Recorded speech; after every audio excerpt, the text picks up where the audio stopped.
Abrahaam kinoo anis akkattina gubadhe. Ermeellaan erga waggaa 7 wajjiniin turte maaliif irraa hin dhalchine yoo jettu fiqirii fi Abrahaamidhaan kolfa ajaa'ibaa keessa galchite jechuudha. Eddan kolfee tureera, ergan gammadee tureera, kinoo har'a gammadee jira jechuudhaan egaa ibsatee jira. Ashamaa akkam jirtu hordoftoonni kiyyaa marti keessan sinin jecha ani ganama Ruutaa maatiitti argamteennaan iwaame wotii maal gootiree warri jettan jirtu jechuudha. Dubartiin sin barsiisutu jira jedheetu miti kan inni waame. Maal hojii dhaqu dubartii ilaaluu maal hojii dhaqu viidiyoodhaan hin fidannu in ilaalanii.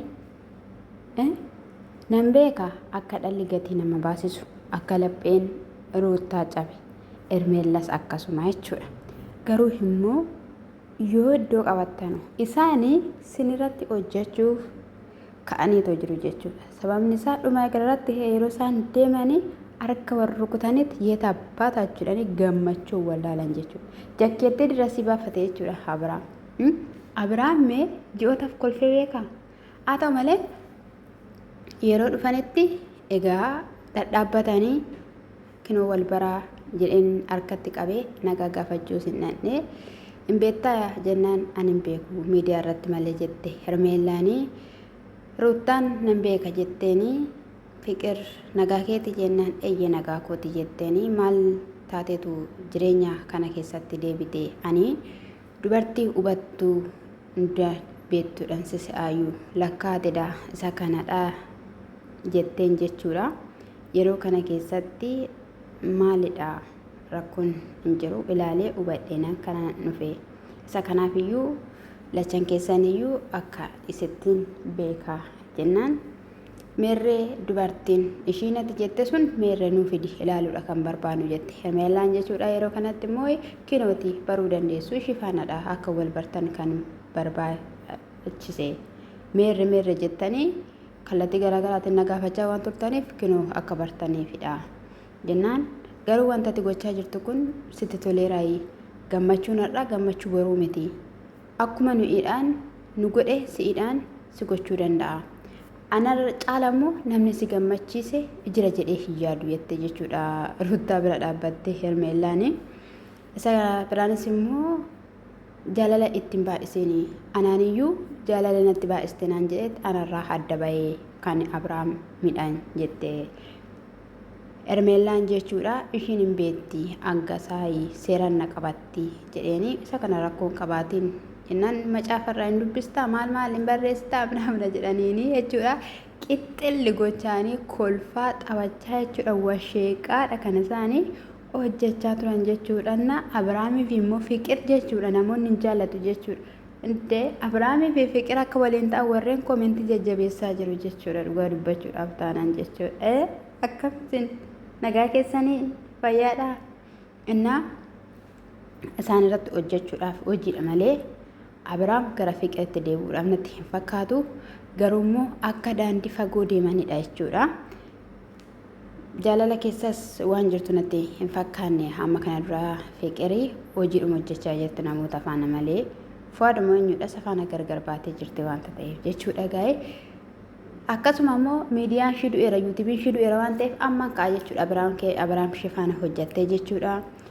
Haa ta'uyyuu malee Ruutaan ati dubartootuma lakkaa'uudha jennaan kan jalqaba kooti teennaan erga jalqaba kee ta'ee otoo ishii faana jirtu anaan na faana jiraattee achimmoo na dhiistee immoo Ermeellaa faana haa tokko si faanaan turre sin fuune yooman si fuudheedhaan Ruutaadhaan jechuudha. Dhalayyuu godhannee irrameennaan isa kana naan hin beeku. Ishiinis immoo haadha daa'imaati miti jette Ermeellaan achii booddee dubartoonni bara kanaatti akkattan si taasisa iddoo sanatti ta'u barte yaa Ermeellaa jechuun qabdu wanta jedhamu fi wanta hin jedhamne adda baafadhuuti bare. Dubartoonni mara kanaa akka haadha daa'imaa hin taatanii jette jechuudha. Eenyu tuquu barbaadde? Ati eenyu irratti dhufte? Kan kana hundumarraan iyyuu ga'iyyuu si'idha Ruutaa fi Abrahaam. Dhugaan sitti himaa jechuudha. Gittirri jettee inni gara haadha manaatti gaafa inni deebi'u gaafa ishiitti siquu barbaade gaafa mucaasaa bira dhaqee turuu barbaadu lakkimee inni sin jaalatu sin fedhu Ruuta barbaada mucaasaatti deebi'ee galeera jennaan lafarra fonkottee kinoo har'amuu boo'ichaa jechuudha. Amma sana keessaa immoo har'a jechuudha jooko biinii jechuudha obboleessa ishii miikiidhaan qixxil dibbin ni godheetu hin gube jechuun inni danda'ama jechuudha. Sirbee baga Abiraam irratti chiitii godhe ilaa akkamittiidhaan akka nama gubuu baga argitan Ermeellaadhaan bahi keessaa jechaanii si'idhaan obboleetti kee baasii wanti kun sirrii miti jennaaniin sittimnaan waan ishiin jaalatte nan jaaladhaaf jette. Isa kanaafiyyuu ishoo yeroo 10 deddeebisee maaliif fiqir faanan taane fiqiriidhaan nan jaaladhaa sittaa tolu fiqiriyee jedheen jechuudha. Takka hin sirbaa takka waan ta'e godhata jechuudha. Mucaan qixxalle jedhee Abiraamin argachuun barbaada. Abiraamin fedha waanta ta'eefi Abiraam bira nageessaa iddoo inni jiru lafa inni jiru isatti irratti hojjechuun barbaada jedheen jechuudha. Maal irratti hojjetta? Maan gaadiin obboleetti kee namni kun haadha manaa qabaa abbaa mucaatidha. Aguddifatu dhalasaa maan jedhinaani maan gorsina kaleessa gaafa isheen akkasittiidhaan mana shidhatte ishii jettu jechuudha. Dhugaa dubbachuudhaaf dandeessuudha Ruutaan dandeessu anmee baasiidhaaf dhiyoo kana keessa dandeessu akka isheen taate baaseef jechuudha. Waan barbaade yoo ta'u amma immoo gadi jetteettiyyuu amma immoo akka dadhabdeettiyyuu irraa mul'ata jechuudha. Isa dhugaan siin jedhee jechuudha. Ermeellaa faana immoo tokko ta'an jechuudha. Yaada waliif iraadha jechuudha. Dhugaa dubbachuudhaaf taanaan nama gaddisiisu dhugaa rabbii irratti cawlaqlaq jette fiqir irratti taphattee jechuudha. Fataa irratti jettee yaa gooftaa innaa deemaa kaaminaamna jedhuuni maal jette jedhee boruu akkuma nu godhe si'inis si godhaa. Boruu si irratti dubartiin bira hin dhufti. Kan dhibee sin hin dhibne maqaa fiqir jedhamu anatu baaseefi jennaan hunduma keenyaaniyyuu akkas jetteettaani nun jetteetta. Kan ishii immoo maqaa ta'eetu beekame maleessaayi. Kanaafiyyuu kan jalqabaati jennaan simiidha.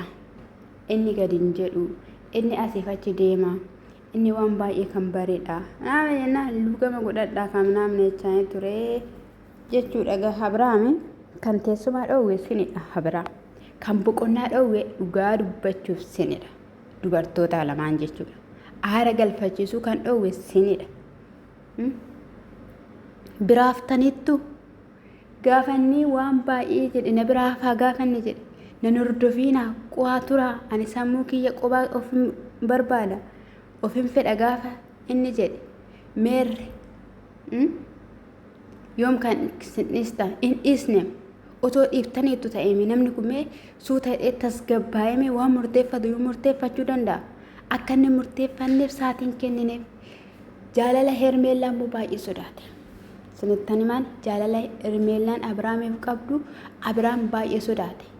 Boruun ibiddatti akka geessu beekeera. Boruudhaan akka isheen gaafa ofitti galfattee safaana jireenyaa eegaltee akka kun hin taane akka jaalalli kun hin jirre sirriitti Abiraam bareera jechuudha. Baruurraatiin kan ka'e irraa gargar ba'uu filatee jechuudha. Kanaafiyyuu ammallee Ruutiyyeetti akkaataa isaan ta'aa jiraniin akkaataa hojjetamaa jirurraatiin kan ka'e baqalisa jedhamu sana jechuudha. Sinii galamiti isatu hojjetamaa jira jechuudha. Kanaafiyyuu haala sanadhaan gammaduu isaaniirraatiin beekamaa. Yeroo sana immoo isaan qixxalle jedhanii Ruutaan garuu calluma jetteetu bakka kan isheen yeroo baay'ee dhaabachaa turte baay'ee isaayyuu naasofne Hermeellaadha kan baay'ee isaa haasa'e jireenya nafaan eegaltee otoo ishee faana jirtu Ruutaa faana jiraatte achi immoo ana faana jiraatte deebitee immoo dhuftee ishii biraa naamina kanii jechaanii turte jechuudha. Of kabachiisuu dadhabde baqqaate. Of kabachiisuu ofii keetis ani dhiirri boru dhufuyyuu akkamitti akkasitti dhufanii hin beekanii ana hundaan itti yaadu jechuudha.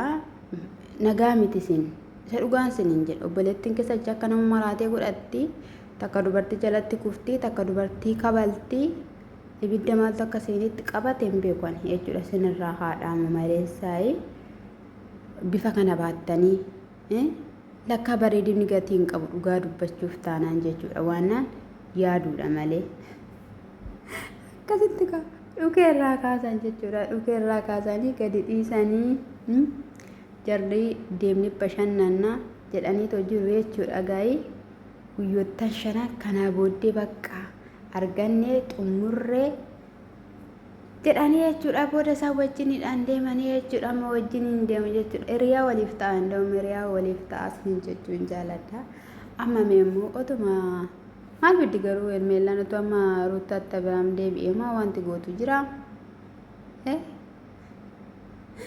bicha walumaan kan ilaallu ta'a sin jechuun jaaladha namatti tolu bicha utaalaa wacaa maal jechaa qixxe Abiraam hin washeeqe malee hin taphate malee hin kolfe malee fiqiroo gadiyyuu hin jenneme ani dandeessan dubbattum se'eeyyuu jechuudha wallolan fa'ii Ruutaan tumtee hospitaala galchite fa'ii jechaan turre sin guyyaa irra soba keessan dhugaa dubbachuu dhaggeeffachaan ture jechuudha garuu isaan kinoo haala kanadhaan adda baaniitoo jiru jechuudha himmachaachuu sinitti haa tolu dhugaa dubbachuuf taanaan jechuudha fataa'edha.